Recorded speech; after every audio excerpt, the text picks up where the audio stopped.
नमस्कार, जय भीम साथियों। आज जनपद लखीमपुर खीरी के अंतर्गत ब्लॉक बाकेगंज के ग्रंट नंबर 11 में, जो कि गांव पड़ता है नया गांव, जहां पर अंबेडकर पार्क बना हुआ है।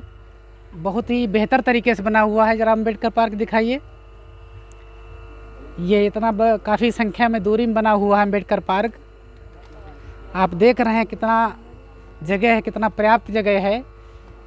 जो कि यहाँ पर एक आज 15 अगस्त 2023 यानी 15 अगस्त के शुभ अवसर पर एक राष्ट्रीय पर्व जो है ये 15 अगस्त मनाया जाता है देश के लिए, जो हर जगह मनाया गया आज। तो उसके अवसर पर एक कार्यक्रम रखा गया, जहाँ जो कि आप देख रहे हैं कि यहाँ पर भारत का संविधान के माध्यम से ये कार्यक्रम रखा गया। गोष्ठी के माध्यम से, विचार के माध्यम से लोगों ने अपने अपने विचार रखे यहाँ पर।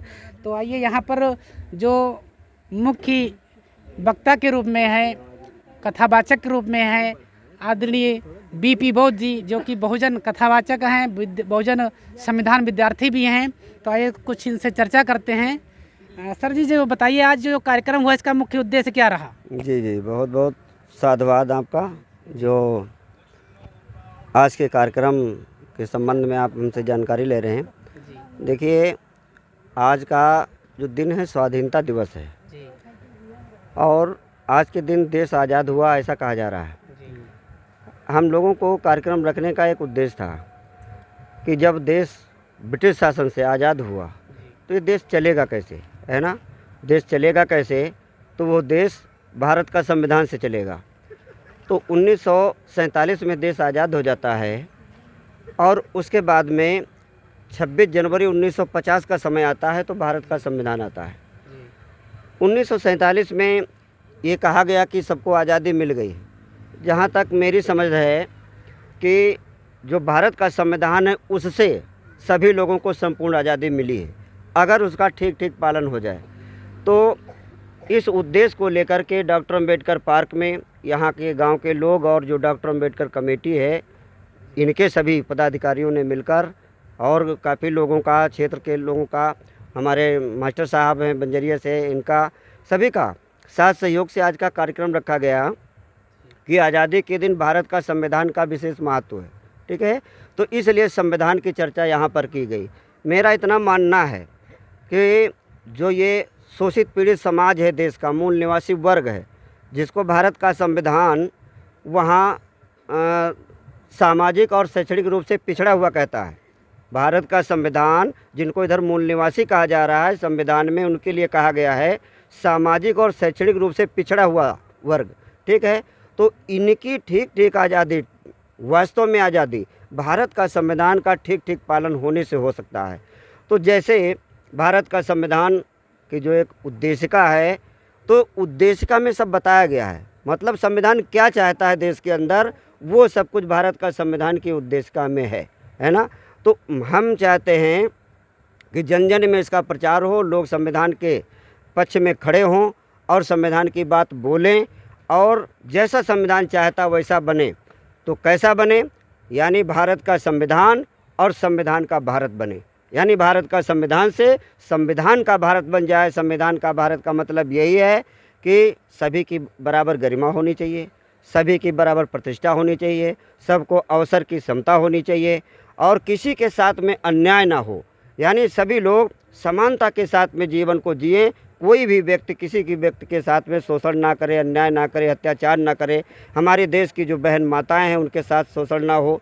तो ये सब संभव जब ही है जब भारत का संविधान का ठीक ठीक पालन हो जाए। और इतना मेरा मानना है कि जो ये समाज है, जो देश है ना, तो देश है, देश में प्रति नागरिक को भारत का संविधान जानने की ज़रूरत है, क्योंकि हर व्यक्ति को जो हक हकूक अधिकार मिले हैं वो भारत का संविधान से मिले हैं। तो सभी लोगों को संविधान को जानने की ज़रूरत है।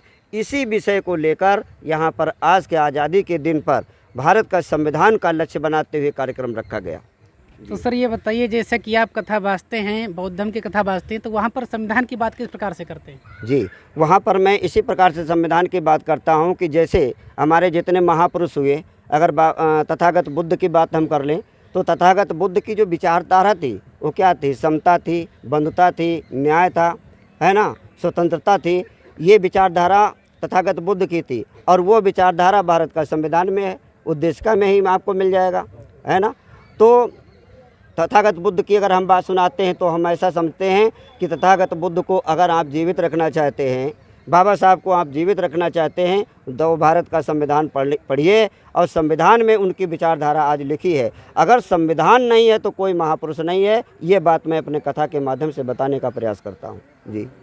तो आज जैसा कि ये कार्यक्रम रखा गया, ये 15 अगस्त के शुभ अवसर पर था, तो 15 अगस्त के बारे में क्या कहना चाहते हैं? 15 अगस्त के बारे में हम यही कहना चाहते हैं कि 15 अगस्त की जो आज़ादी का दिन है, ठीक सही आज़ादी इसकी हम जब भी समझेंगे जब देश के अंदर किसी के साथ शोषण ना हो, किसी के साथ में अन्याय ना हो, किसी के साथ में नाना प्रकार का दुर्व्यवहार होता है, कहीं जात के नाम पर, कहीं लिंग के नाम पर, कहीं वर्ण के नाम पर, कहीं वंशवाद के नाम पर, जो ये सब कुछ हो रहा है। अगर ऐसा होता रहा तो हम इस आज़ादी को झूठा समझते हैं।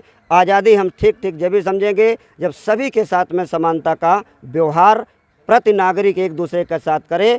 तो 15 अगस्त का जो दिन है, जो आज़ादी का दिन है, सही मायने में इसका पालन तभी हो पाएगा, वरना मैं इसे झूठी आज़ादी समझूंगा। सर, राष्ट्रीय पर्व में कहा गया है कि जैसे कि बताया गया है कि 15 अगस्त भारत में हर वर्ष मनाई जाती है और फिर संविधान निर्माता की याद भुलाई जाती है। इस पे आप क्या कहना चाहते हैं? इस पे हमारी ये कहना है कि देखिए, वो संविधान के हिसाब से, मतलब जो संविधान की मानसिकता है, मंशा है, वो उनके दिलो दिमाग में नहीं है, इसलिए संविधान को भुलाया जाता है और तमाम बातें कर ली जाती, तमाम महापुरुषों की बात कर ली जाती।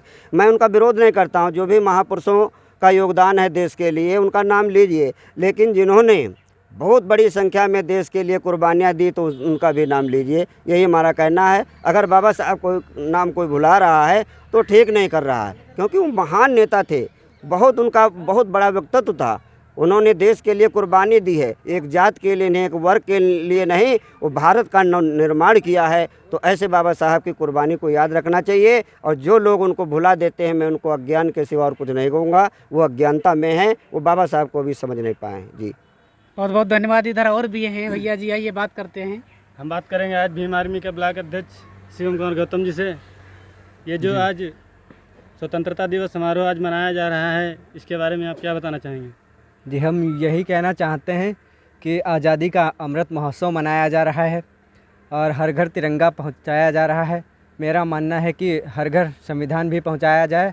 और जैसे कि हमारे गुरुजी ने बताया है कि इस आज़ादी को हम झूठा मानते हैं, तो ये सच्चाई है, क्योंकि कहीं न कहीं पर हमारे ही समाज की महिलाओं पर और बहनों पर कहीं इतने अत्याचार किए जा रहे हैं, परेशान किया जा रहा है।